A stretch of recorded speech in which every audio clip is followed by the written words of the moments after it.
Assalamualaikum warahmatullahi wabarakatuh. Alhamdulillahirrahmanirrahim. Minastain ala dunya waddin. Wassalamu ala asyrofil anbiya'i wal mursalin. Sayyidina Maulana Muhammad wa ala alihi wasallam. Terhormat adik-adik dan bunda selaku pengasuh pondok pesantren Super Kembar Rabbani Fida, guru serta teman-teman, dan tak lupa keluarga yang bebas, semoga sehat dan berbahagia. Sisanya Islam Nurulita dari kelas 12 MA Kembar Rabbani Fida akan mempresentasikan materi meditasi saya dari kitab At-Tibyan bab 3. Di sini menjelaskan tentang adab pengajar Al-Qur'an. Nah, ada pengajar Al-Qur'an yang pertama. Di sini ada 3 adab pengajar Al-Qur'an. Ada niat ridha Allah SWT yang pertama, yang kedua tidak mengharapkan duniawi, dan yang ketiga itu seorang ahli Qur'an itu wajib mewaspadai sifat sombong. Yang pertama, niat hanya mencari ridha Allah SWT. Itu seorang menurut hadis innamal a'malu binniyati wa innamal likulli imri'in ma nawa, sebenarnya amal seorang itu tergantung pada niatnya gitu. Terus niat mencari ridho Allah ini adalah suatu prinsip agama.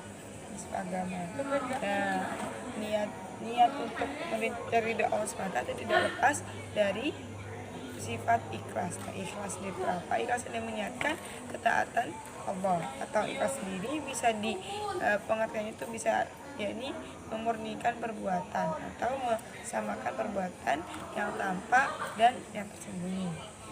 Nah, tanda-tanda orang ikhlas yakni biasanya mereka tuh melakukan perbuatan baik.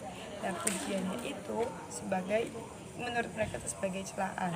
Kemudian tidak mengingat amal-amal baik yang mereka lakukan, dan semua amalan mereka tuh mereka hanya mengharap kepada saja di akhirat. Jadi mereka nggak mengharap timbal baliknya pada saat itu juga, atau tidak mengharapkan balasan di dunia, hanya mengharapkan balasan di akhirat.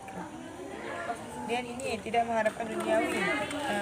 Orang pengajar Al-Quran itu tidak mengharapkan duniawi, maksudnya itu tidak meniatkan mendapatkan kenikmatan dunia. Yang kenikmatan dunia itu sendiri itu bersifat sementara, dan yakni contoh seperti harta, jabatan, dan kedudukan. Nah, seorang hafal Quran, pengajar Al-Quran itu dinamakan mukri. Mukri itu sampai ada dua hadis, mukri itu nggak boleh menodai bacaannya dengan niat untuk mencari kemurahan hati dengan harta dan pelayanan. Gitu. Nah, seorang pengajar Al-Quran yang mengharapkan dunia itu tidak akan dapatkan keuntungan di akhirat.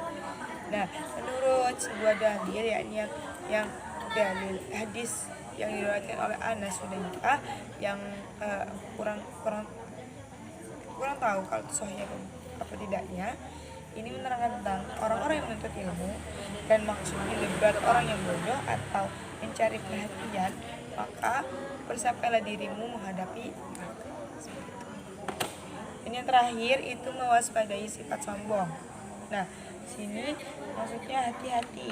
Banyak orang hendaklah kita tuh berhati-hati, karena banyak orang yang belajar silih berganti, dan waspadai rasa tidak senang, karena biasanya rasa tidak senang itu timbul pada guru-guru yang masih bodoh, ujian guru bodoh, karena niatnya jadi kita bisa nampak kalau niat dalam batinnya itu buruk.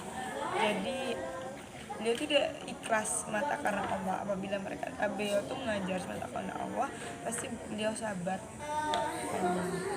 Dan menurut Ustadz Imam, ulama itu adalah orang yang mengamalkan ilmu dan berkumpul pada halaqah dan saling berbangga.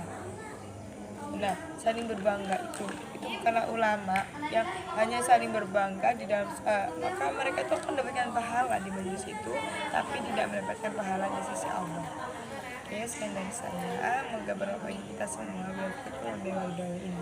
Wassalamualaikum warahmatullahi wabarakatuh.